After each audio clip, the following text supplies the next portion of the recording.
Support comes from Hampton Roads Community Foundation, partnering with donors from all walks of life to improve southeastern Virginia through grants, scholarships, and leadership initiatives. Learn more at hamptonroadscf.org.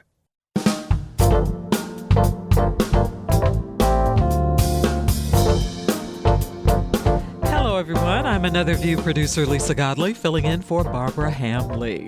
How often have you said to yourself, I'm going to do better when it comes to what I eat?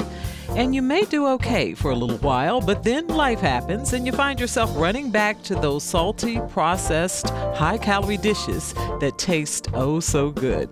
Well, on today's edition of Another View, we're going to give you some healthier ways to prepare some of your favorite foods, because little changes can make a big difference. Another View will be right back after this national, regional, and local news from NPR and WHRO News.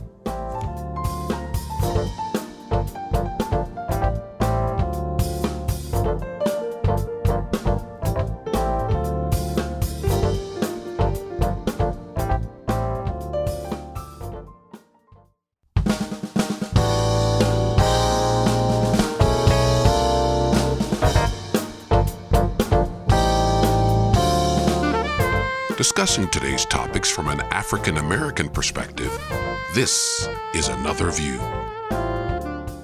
Hello, everyone. I'm Another View producer Lisa Godley, filling in for Barbara Hamley.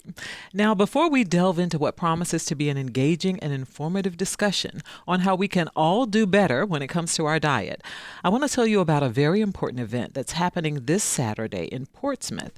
It's a march to address violence in the Black community. This event is titled Better Is Now and will take place this Saturday, June 29th from 9 until 11:30 in downtown Portsmouth. The U.S. Surgeon General's advisory calls firearm violence a public health crisis, and for the last 4 years, it has been the leading cause of death for children ages 1 to 19 in this country. Joining me now to talk about this crisis is the man organizing Saturday's march and the pastor of Grove Church in Portsmouth, Dr. Melvin Mariner. Thank you so much for joining us this afternoon. Dr. Mariner, Thank you for having me. Of course. I'm going to start with a question that to me is an obvious one, because as a former news reporter, I've covered a lot of shootings. And to me, this has been a major problem for decades. So why now? Because better is now.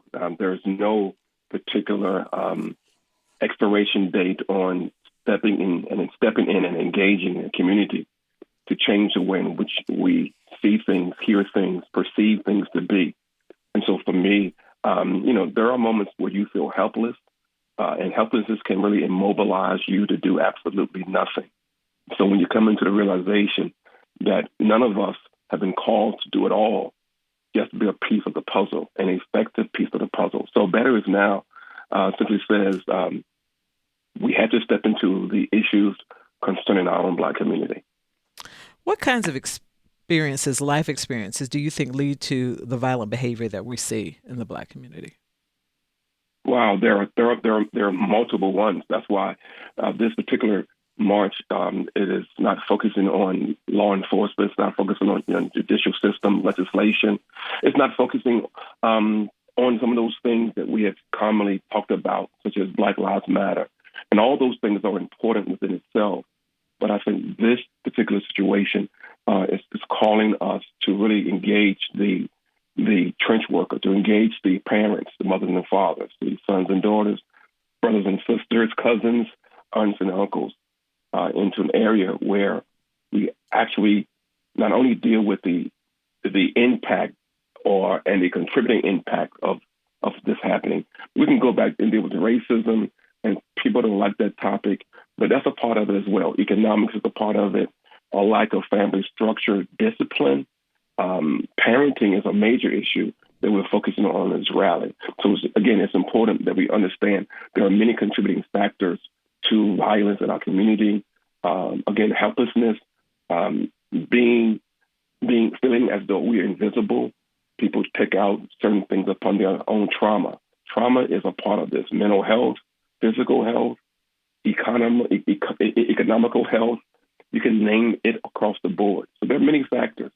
We're simply saying that we have to engage our own community. Right. What are you hoping those in attendance will take from this back to their individual neighborhoods?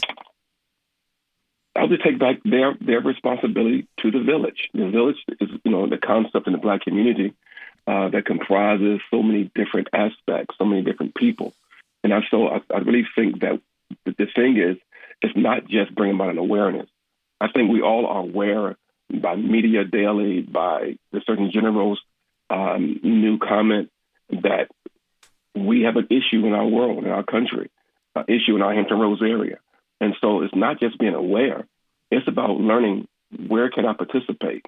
How can I be a change agent, not just a spectator listening to what's happening? And so for me, the outcome for this is to generate parental involvement, to generate that everyone has a right to this puzzle called life. And so we all have a piece of it. Violence impacts all of us, no matter who we are. And so what I want the outcome to be is that everyone feels empowered to do something about physical health, mental health, emotional health, financial health. It's about where can each and everyone fit in. All right. Thank you so much for sharing today. We really appreciate that. The Better Is Now March begins this Saturday, June 29th at 9 a.m. on the steps of the Portsmouth Courthouse. And you all begin gathering at 8, right, Dr. Mariner? Yes. Thank you so much. 1345 Court Street. 1345 Court Street. Thank you so much. Thank you so much. All righty. Okay, everybody. Okay. Thanks again, Dr. Mariner. All right, y'all. For the rest of this hour, we are going to delve into another health concern, I should say, what we put our bodies through, how that impacts our overall health. Joining me now with ways to help us all do better is Another View on Health co-host and my favorite cardiologist, Dr. Keith Newby. Thank you for being here. Thank you very much for having me, as always. Also joining us for the discussion, the creator of Precise Portions, Anne-Marie Stevens. Anne-Marie, thank you for being here. Thank you. It's a pleasure. All righty. And two of my favorite chefs are sitting in the studio now. Now You're Cooking's Dedra Blunt. Hi, Dedra. Thanks for being here. Thank you for having me. And culinary and nutrition educator, Yasmin Charles. Hello, Thank Lisa. you Thanks for so having me. much. I'm happy to be here. So glad you are both here. Keith, I am going to start with you since you're the medical professional in the group. Why is it so important that our diet, talk to me about our diet and our health and the connection here. Well, I think if you look at it in brass tacks, what impacts chronic conditions, and when we talk about chronic conditions, and it goes back to just, it circles back around to heart health. Hypertension, diabetes, high cholesterol levels, obesity, all are interplay and interactive with each other. What stimulates the obesity is typically what we eat. What stimulates hypertension, diabetes, is what we eat. Diets that are high in sodium are going to impact blood pressure. Diets that are high in carbohydrates impact diabetes. And then they interact because they lead to obesity, which then creates more or worsening hypertensive kind of strategy or a hypertensive situation, as well as diabetes. So really what you eat impacts. And a lot of people blow that off. They really don't think they play that much of a factor. And as part of it, they just try to justify what they're doing. But if you look at the data, and I'm as a cardiologist and as an educator, I always look at data. And if you look at how sodium impacts blood pressure, we just chat on that, you can impact your blood pressure upwards of 8 to 10 points just on sodium restriction. The hardest part is getting people to comply with that. So I know we'll get into this as we go along, but those are really the factors that interplay, and everything tends to kind of connect with each other. And because, if you're high in carbohydrates, it leads to obesity, which leads to hypertension, which leads to more diabetes, which leads to cholesterol problems, which then leads to heart disease and kidney disease.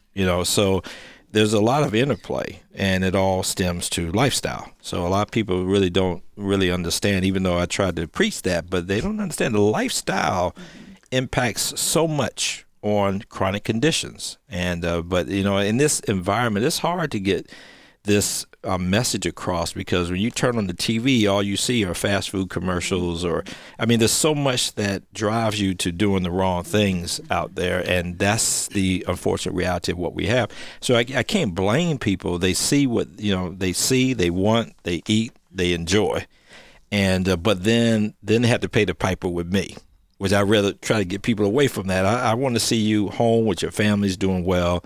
I'd rather just see you in the office as an appointment, not in the hospital having an acute heart attack. Wow. Okay. All right. Sets the stage. So we're gonna help folks do a little better today. Anne Marie, tell us a little bit about Precise Portions and how all that came about. Absolutely. So my husband and I started the company almost 15 years ago.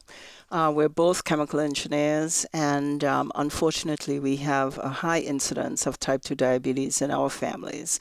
And so we used that kind of training as engineers, really focusing on the data to recognize that people really needed an easier way to comply with healthy eating.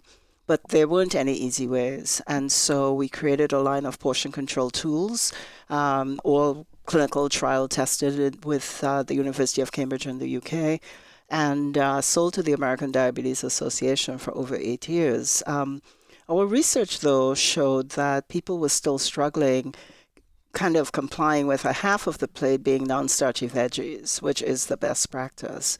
And as a result of that, we designed a line of salt-free spice blends, and that thing has taken off. I mean, it's kind of been surprising. We're following science, but we're always thrilled when the science actually connects with the users. And so the feedback we get a lot is, wow, I didn't know salt-free could taste that good. And it's got to taste great, or we won't get anybody kind of with this lifestyle intervention. So that's kind of how we started and where we are today. So what is your most popular seasoning? The most popular one is the smoky jerk, I have to say, followed by the coconut curry. They're both kind of surprisingly delicious. And the way we've designed it is kind of like you use a tablespoon, and you don't need to do a pinch of this or half a teaspoon of that, a tablespoon. So we take the work out, we take the work out of making food taste great. Okay. Her stuff is good, I will have to say. All right, I'm going to come back and she's going to tell me what I can use this smoky jerk with in a minute. But I will give her credit.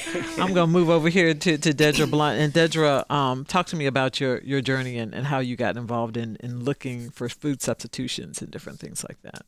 So my journey started with my mom. So she and my father both had heart health issues, but they were diabetic. And so their issues showed up little by little.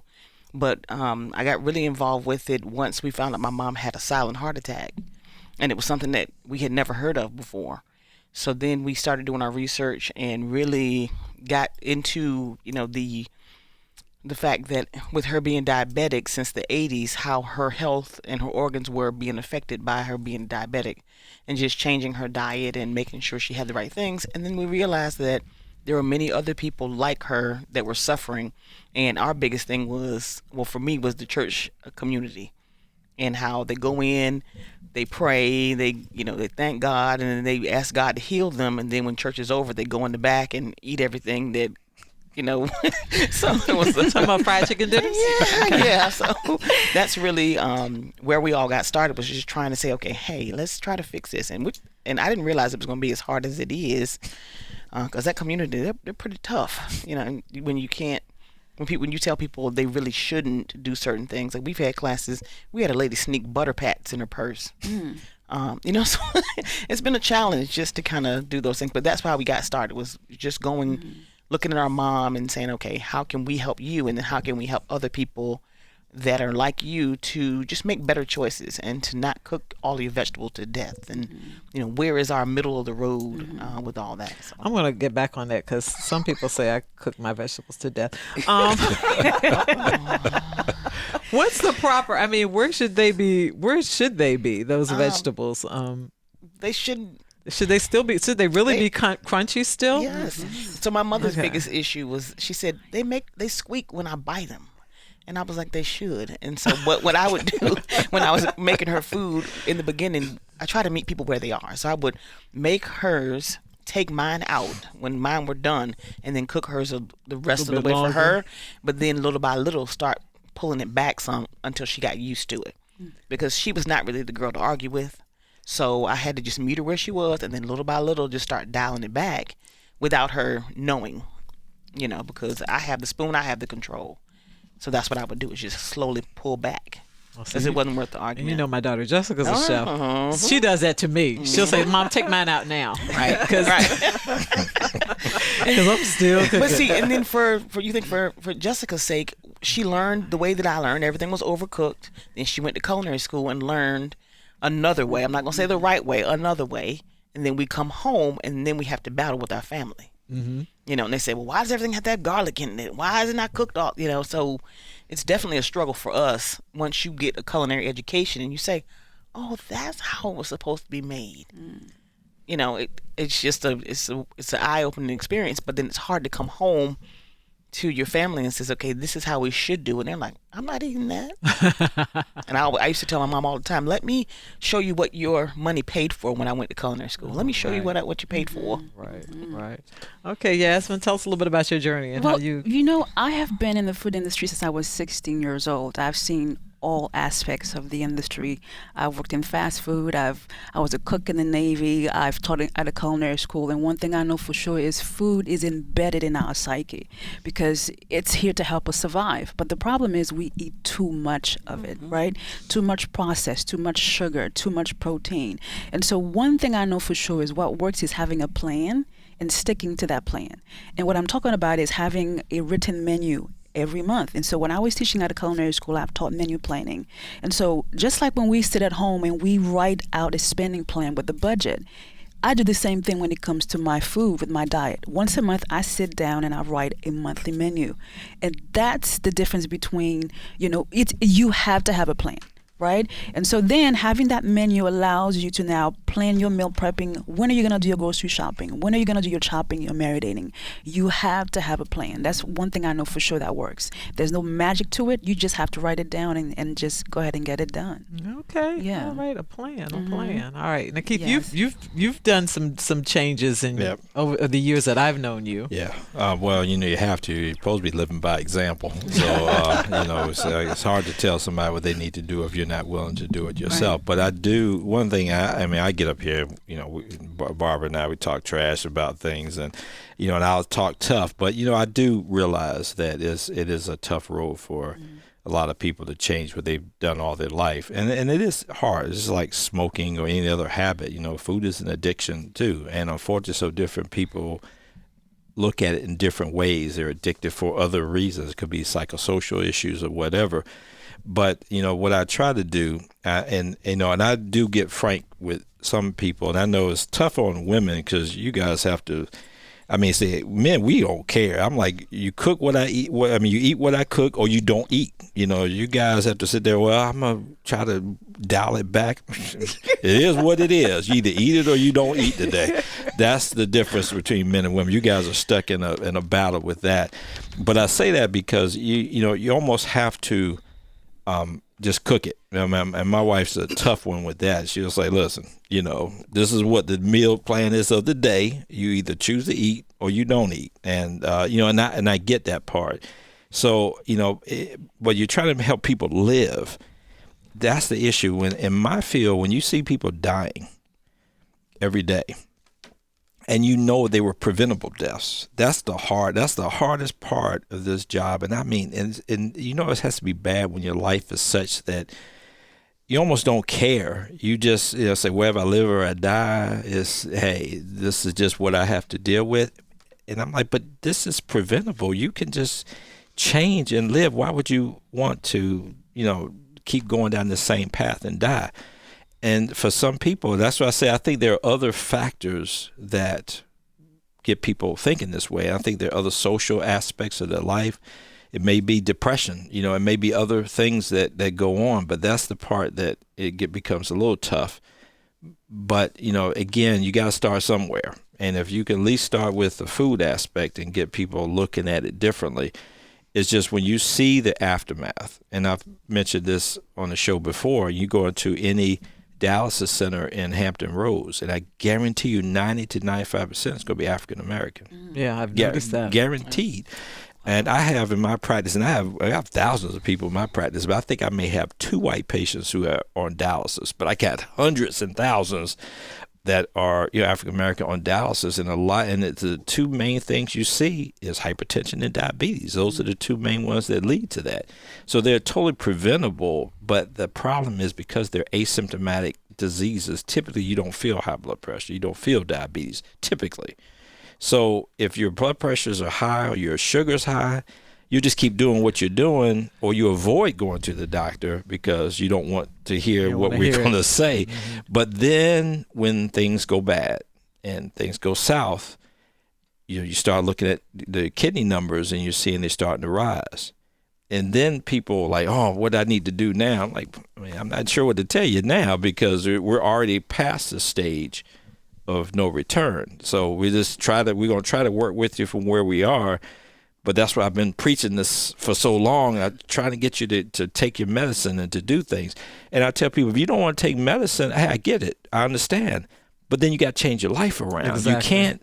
Some people have this idea that they can do one thing but not the rest. I mean, anything in health is a program. You have to look at it from a dietary, physical, and mental, and kind of aspects of like physical activity, that all impacts, what you do if you sit around all day long versus like, I think I mentioned to you yesterday, I walk to work now every day. I mean, when I go to the office, I walk to the hospital. It's a mile there and a mile back, and I do that every day now, and I do that again, trying to lead by example, but that has made me feel a lot better, rain or shine, I'm walking. I didn't walk this morning. It was got a little touchy out there this morning, but I will do it later today, because I have to go back to the hospital later. So I say all that to say that if we can get ourselves in the program, not just the eating part, but the eating part and we have to have a mental stability and a mental kind of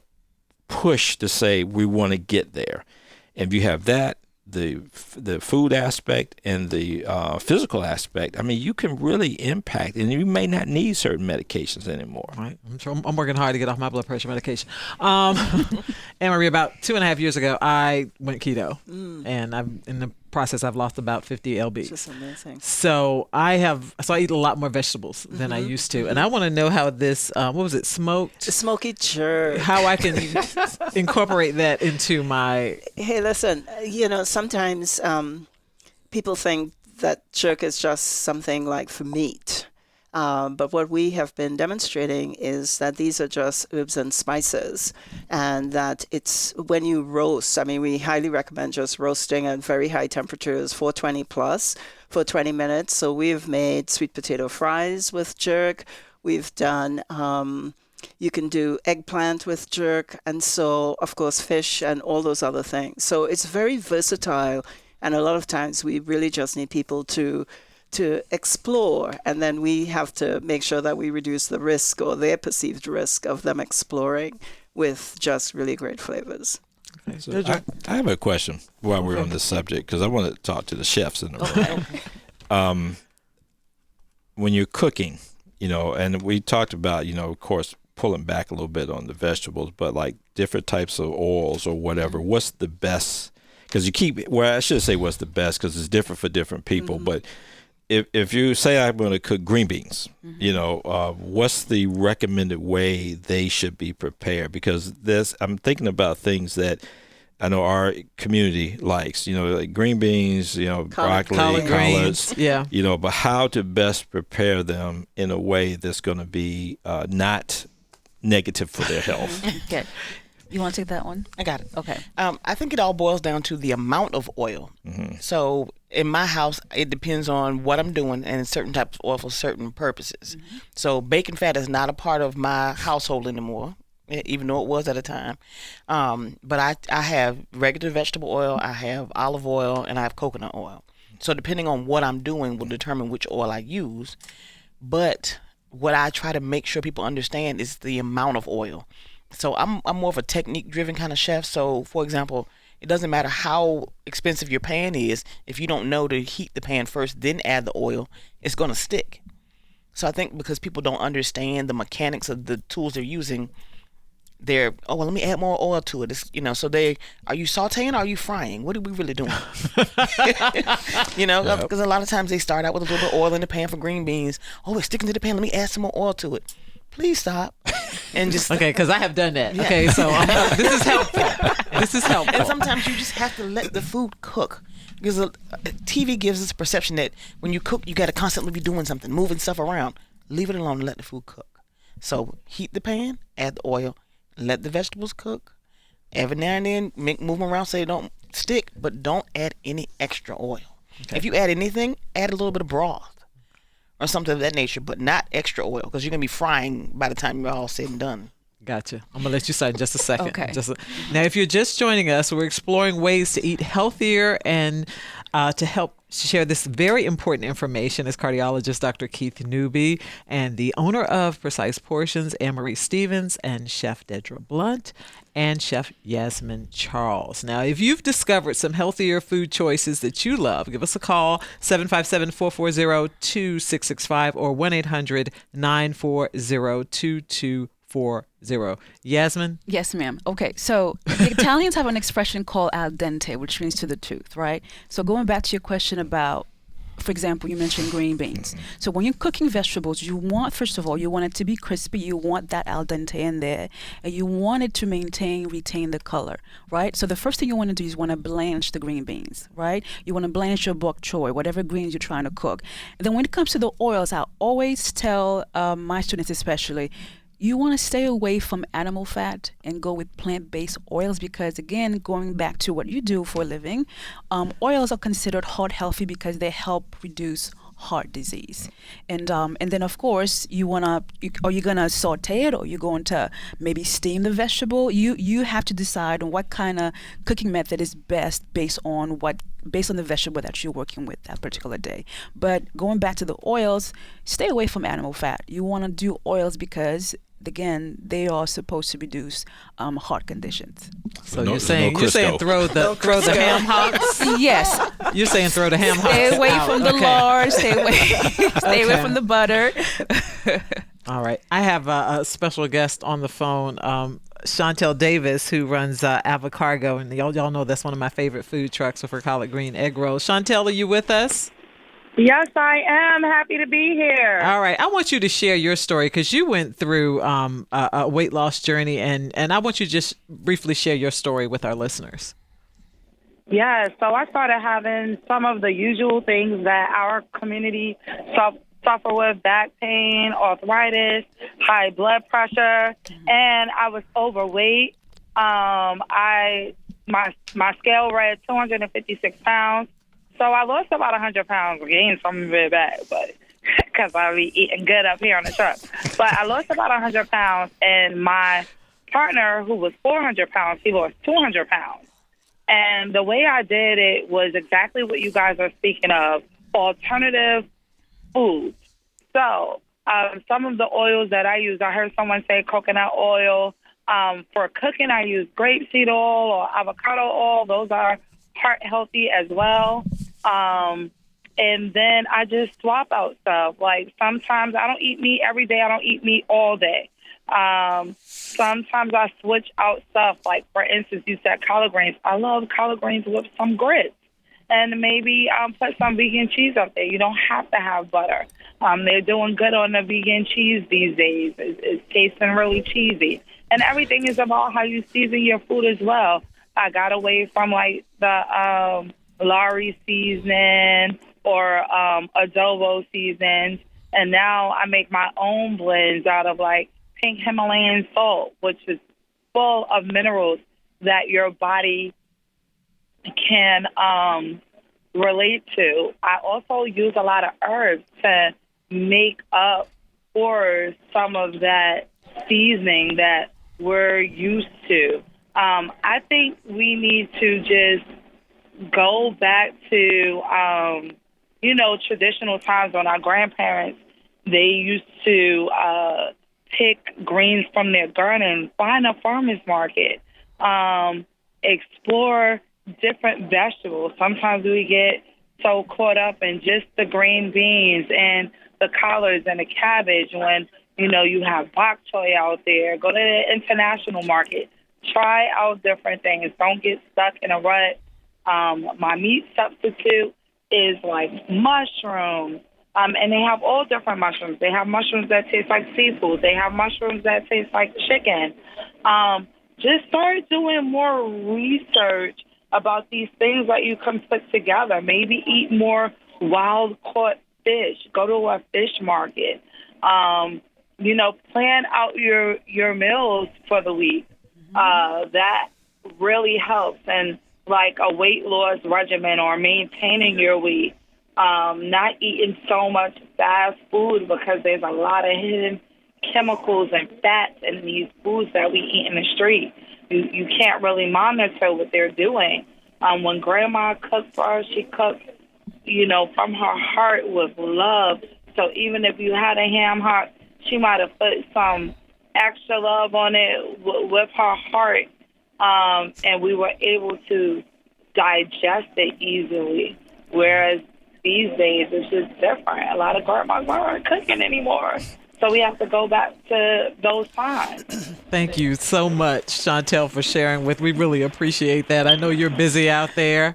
And thank you again for taking some time away from your food truck to call us and share a little bit about your journey. I think I'm going to have to go and start throwing away quite a few seasonings that are in my cabinet in my kitchen. You guys are naming some stuff, and I'm like, okay, I need some substitutions. And several of you have named bok choy.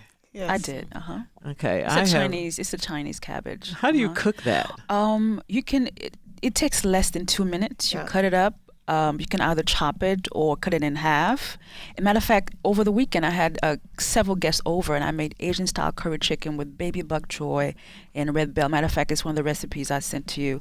It's a wonderful, wonderful vegetable. So just like she said, you have to try to expand your diet. And one of the things that I want to kind of add on to what you said earlier, Doc, is you talked about changing your life around. So I want to kind of give some practical ideas on how you can do that. So I talked about earlier about having a menu, right? So how do you plan a menu at home if you're not a chef? Here's what you can do. Invest in a few cooking magazines and cookbooks of various cuisines, like perhaps you can invest in an Italian cookbook, an Asian cookbook, a Caribbean cookbook, and a classic American, and then pull recipes from there. Right? And then next, because oftentimes we also often find ourselves in a rut, we eat the same thing again and again and again. So having these books and these magazines will allow us, first of all, to expand our palate. We're trying different recipes, trying different vegetables, and it's a wonderful thing to do. And then the next thing you want to do is just get yourself a notebook and write out these recipes and go shop. This is a practical way for you and I to change our life around. So are there any particular cookbooks or magazines you guys recommend? Because I know there's so many different ones, and some are not as good as others. Right. Is there any one in particular? Now, if you don't know that right off the top, if you could provide it later on. Sure. I have Bon Appetit in mind. There's one called Cooks Illustrated. I don't know if Rachel Ray is still publishing, but she had a magazine out for years. I still have her old magazines. Really just any food magazine you can find at your Food Lion, at Walmart, wherever, and you see a food magazine, pick it up. This is one of the ways you can get some ideas. And again, invest in some international cookbooks. This is where you allow your palate to try different vegetables like bok choy and Haitian food and Jamaican food. Invest in your diet by investing in cookbooks. All right. Yes. Okay. If you have some techniques or some things that you'd like to share with us, please give us a call, 1-800-940-2240 or 757-440-2265. I'm going to take a call now. Raphael from Newport News. Thank you for calling Another View. Thank you for the show. It's very, very necessary, I think. And I want to give a shout out and a yay and hurrah for using broth and different we take vegetables and it's like pre-made. What's that called? Anyway, broth to cook with. And the thing is, if it's sodium free or low sodium, and you put it, in place of your oil, it brings out the flavor of the vegetables and It's a whole different world. I highly recommend that. Okay, thank you so much, Raphael. I appreciate that. One of the things that I want to bring out to people, marketing can sometimes lead you astray too. And I heard the term low sodium, and I tell people all the time, these patients said when they see that term, investigate what does that mean. Mm-hmm. It's just like we hear the term moderation. Mm-hmm. What does that mean, really? Because your moderation may be different from mine, and I think to me, I try to stick on amounts. If you use something low sodium, how much sodium is actually in that? Because if something, say, like something normally would be, I'm just going to throw a number out there, 5 grams of sodium, which is way too much. If I had a 5-gram sodium product, and I'm going to call it low sodium, and I put 4 grams, that's low sodium compared to what it was, but it's still too high. Right, when you look at recommendations for hypertensive patients is 1,500 milligrams of sodium, which is much of nothing. A teaspoon of salt is 2,300, a teaspoon. So you talk about, and the people would say to me, well, I don't add any salt to it. I said, yeah, but your food choice has already got a ton in there already. You got to start really looking at what you're eating. Look at your labels, and look at not just the total amount of sodium, but the number of servings per package. Mm-hmm. Because if you say 200 milligrams of sodium, I could eat this whole thing, but it's 5 servings in there, that's 200 times 5. Yeah, you got to check the servings. Yeah, so those are just little tips that I want to tell people. Look at the amounts and be careful of that term moderation or low sodium. What does that really mean? And it may be low, but low compared to what? You want to make sure you define that. Actually, in medicine, we have to be in numbers. Those numbers impact. So just something I wanted to throw out there. It's the same thing with carbohydrates, because I find myself standing in the grocery store reading labels on the backs of foods, and I know some things will say they're low carb, but then I'll look at the back of them and I was like, that's not low carb. That's more than I should have in a whole day. Yeah. But low carb compared to you really what? have to read the labels to figure out what's going on. That's all marketing. That's just something that you want to make sure you're on top of. Anne-Marie, you were about to say something. Yeah, I wanted to piggyback on Yasmin's recommendation for a cookbook. We just produced one, and it's called 100 Multicultural Heritage, Traditional and Modern Favorite Recipes Made Easy. And these all include our salt-free blends. And so all the recipes in this cookbook are replacing salt with our salt-free blends. And the front page looks good. They're designed to be not very many ingredients and done in 30 minutes or less. So we have found that for the habits that we're talking about, we've got to remove what I call friction. Friction is time, friction is number of ingredients, and friction is everybody going to love me or hate me after I cook this dish? So we really try to address those by simplifying the number of ingredients, by making sure that the food tastes amazing, and also by recommending that people do more roasting or stir frying or sauteing. And one of the things that we do is recommend that people visualize the 5 colors of the rainbow on a daily basis, which is a way of checking at the end of the day, well, what colors did I eat today? So give me an example. Well, we have a participant. She's been so proud. She's like, Anne-Marie, I want you to know I tried purple asparagus last week. And it's like, oh, wow, because before she had always thought it only came in the green color.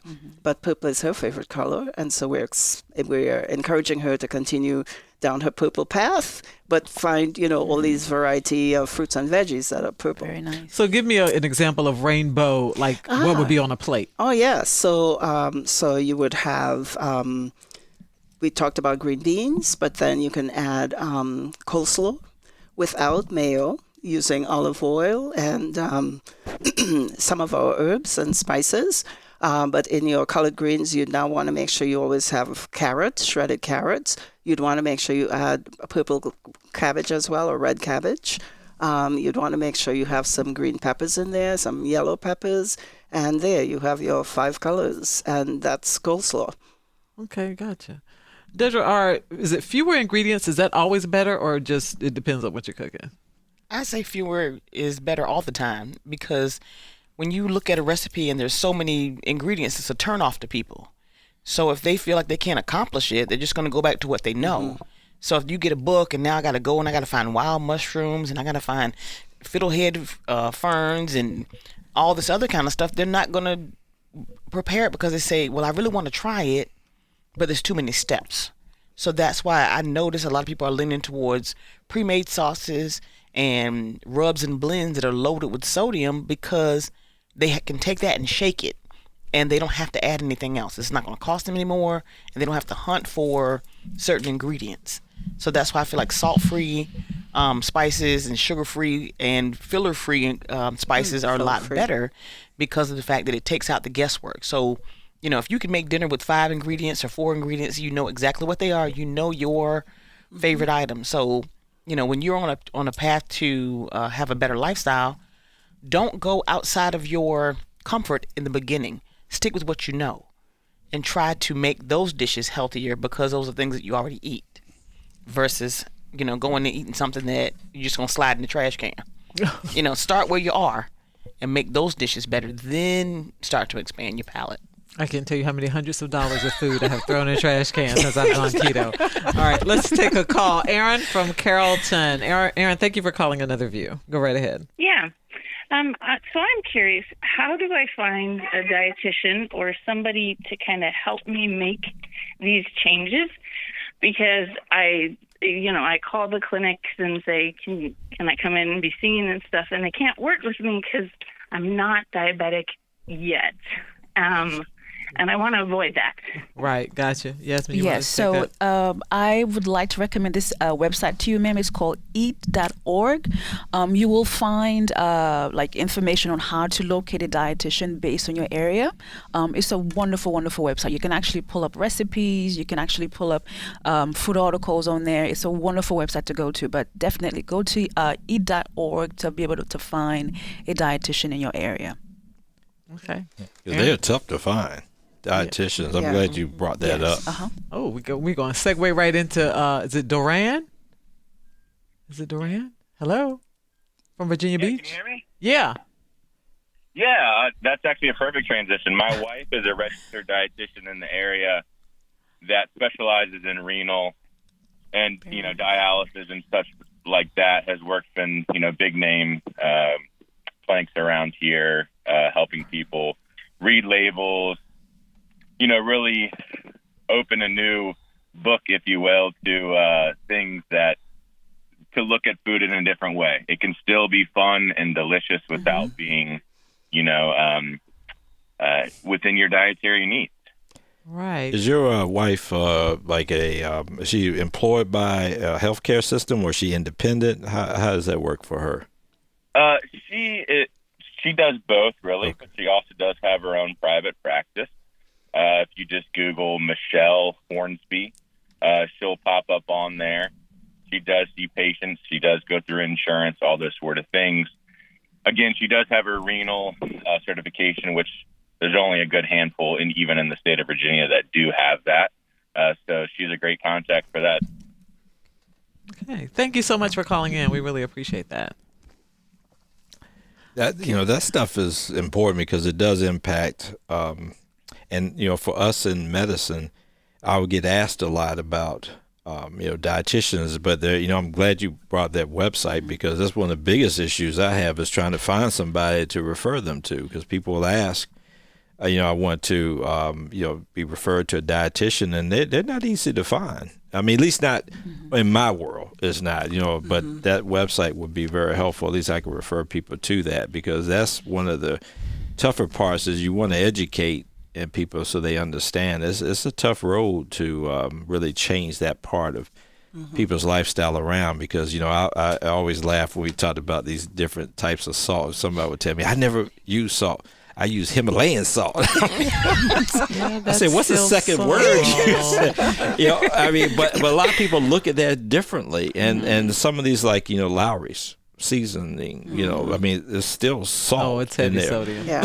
But trying to get people to understand that piece, that's the tougher part in my world is saying this still has this. That's why your pressure still 160. Because you haven't. I can't get you to change that part. And again, it's not easy doing that. It can be done, but it takes a lot of diligence, a lot of education, a lot of willpower.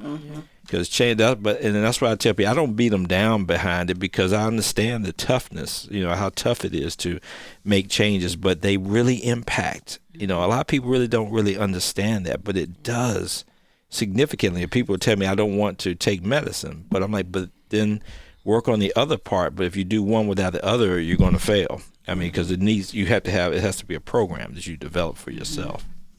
All right, I'm going to ask somebody this question that just came in. What are the great fallacies about food? Those that are supposedly healthy, but really are not. Who wants to? I can start with bread. Okay. So a lot of times we find like heart healthy bread or brown bread, or it's got like 23, different grains or whatever, right? So that's on the front of the package. And then when you look on the back and you read the ingredient statement, which is confusing in its own way, but the key is to look at the grams of fiber per serving. And so ideally you'd want that number to be 2 grams or more. And a lot of times it's at 1 or 0. Wow. Yeah. So same, sometimes you see that for brown rice as well. So exactly as you were saying, the marketing on the front side of the package does not give you the truth of what's inside the package. You have to go to that nutrition label. You gotta read those labels. That's Read those labels. You got something? No, just to piggyback on that, it's like it's big business. Food is big business. So a lot of times you say, okay, well, one slice of bread is a serving, but you look at the bread you're eating, it's got the same nutritional value as a marshmallow. Because of the sugar content. So you really have to pay attention. People will say, well, I won't eat white rice, but I'll eat brown rice. But then if you don't take the time to turn it around, don't try to act like you're doing something better than me. You didn't read the label. So I think a lot of times you just have to think about, okay, like for me, I'm an elimination kind of person. If it doesn't taste good to me, I'm not going to eat it. So brown rice, I don't like the way it tastes. So I'll just cross that off. Then I'll eat less rice because I'm not going to eat something I don't enjoy. So it just depends on, who you are and what you think about it. I feel like water is another one of those things now that the water industry is so big. They're saying, oh, well, we drink water. Well, I drink this kind of water or that kind of water. I mean, let's be for real. Oh, I drink flavored water. Well, what's the chemical in there that you've added to it to make it taste good? So now that's become a whole business on its own with that new water bottle. You put the additive in there and this, that, and the other. Oh, well, now I'm drinking water and flavored chemicals. Yeah. While we're on that subject of water, and there's something in our community that has told us that we have to drink 8 tons of water a day. I've been trying. But the thing is, I tell people, but you got to look at your health situation because if you have kidney disease, you can't get rid of that water. So where you think it's going to go if you drinking it and it ain't coming out? It's going to build up. And if you have heart failure, that's not what you want to do. And I have some people who have like bad hearts that's trying to drink, 8 gallons of water a day. I said, that's why you're in the hospital every 5 minutes. Okay. I tell people the message they were trying to tell you is if you're going to drink a liquid, that's the better liquid to drink. Yeah. But it's not to say you're going to do everything else wrong and then drink a ton of water on top of it, because if you have high blood pressure or kidney disease and then you're going to eat at a fast food place and then drink a bunch of water behind it, then you're going to start retaining fluid. Sodium. Yeah. So you have to be careful about that piece too. It's designed to say if you're going to substitute things with water, but don't say, okay, on top of everything else, I'm going to drink a bunch of water. And that's a fallacy that you're supposed to drink a ton of water, because it depends on your clinical situation that impacts. Wow. Bread and rice, they've been keeping us alive for centuries. So let's be honest, it is very difficult for many of us to, I've heard people say I've heard people say I cannot give up bread. I used to think that before I went keto. I used to think I could not live without bread, but talking about alternatives, right? Instead of doing white bread, which is very much processed, right? I suggest, especially for breakfast, do a whole wheat bagel and naan bread, Indian bread. They're high in dietary fiber. They fill you up. They keep you full a little bit longer. And I want to say something about breakfast, because I cannot tell you the number of people I come across who just skip breakfast on a regular basis, right? But the word breakfast literally means we're breaking the fast from having slept 6 to 8 hours the night before. So if you're trying to lose weight and you decide to, you know what, I'm just going to skip breakfast and then do a light lunch, what the body's going to do is going to hold on to every single ounce of fat, because it's like, okay, I don't know when she's going to feed me again. So I'm going to hold on to everything I have here. And it doesn't really work. So breakfast is designed to, first of all, it gives us energy to get the day started. It improves our mood, our memory. So you don't ever want to skip breakfast. That's one thing I will say about that. Okay. You know, guys, we only have about 2 minutes left, probably less than that. And I want to give each of you an opportunity to tell people where they can reach you and how they can, you know, find out more information, because this is such a great conversation, and it's so desperately needed. So desperately needed. Go right ahead. Okay, terrific. You can find me, Anne-Marie Stevens, at AMS at precise, PRECISE, precise portions with an S.com. Okay, now can they purchase spices on your website? Yes. Okay, indeed. wonderful, Yes. wonderful. Thank you so much. You can find me, Chef Deidre Blunt, at www.nowyou'recooking.com. Nowyouarecooking.com. And we have a location on Battlefield Boulevard. And come in, take some classes, and learn some techniques so that you can feed yourself with confidence. Wonderful. Yasmin? Yes, ma'am. So you can find me actually on YouTube. I have a YouTube channel that I started 3 years ago. You'll find a ton of recipes there. And you can also find some old clips of myself on the Hampton Road Show. So when I go on there, I always give some wonderful culinary tips and techniques. And again, YouTube, Yasmin's Cooking Show. Thank you so much. You all have been wonderful. Thank you so much for sharing information. It's so desperately needed, and I appreciate you all taking time out of your day to be our guests. Now, if you'd like to share information about today's show, I'm going to tell you how to do that in just a minute, but I want to tell you about 2 events that are happening. The first is a caravan to the mammogram. Now, if you're age 40 or up, you're invited to receive a free mammogram this Saturday. Registration and the caravan will start at 11 a.m. at First Baptist Church, Butte Street, across from the Norfolk Scope, and will end at Centera Brock Cancer Center, 6251 East Virginia Beach Boulevard. There will be mammograms and a reception there from 1 until 5 p.m., and you can email healthequity@centera.com to register. And if you love jazz, the Virginia Genius Jazz Festival will take place Saturday, July 6th at the Norva in Norfolk. This year's headliner is Emmy Award-winning singer, songwriter, and saxophonist Braxton Cook. For more information, please go to vageniusjazzfest.com. Well, we really hope that you have enjoyed today's broadcast. Please share this show with a friend. You can go to anotherviewradio.org, Spotify, or wherever you go for your broadcast listening pleasure. Now, next Thursday, we are going to take the holiday. But Another View will be back on July 11th with the Roundtable and a brand new season. We'll be starting our 14th season, y'all. Happy birthday to Barbara Ham-Lee, whose birthday is tomorrow. We love you. We miss you. And we'll be excited when you come back on July 11th. Our theme music is an original composition created especially for Another View by Jay Sennett. Dr. Barry Graham filled in for me as today's show producer. A very talented Victor Bowen filled in for Jordan Christie as our audio engineer, and Danielle Saunders answered our telephones. Barbara will be back in the host chair, as I mentioned, when we return on July 11th. I'm Another View producer Lisa Godley. Have a fantastic weekend and a very safe 4th of July holiday. And let's get together on July 11th at noon for Another View.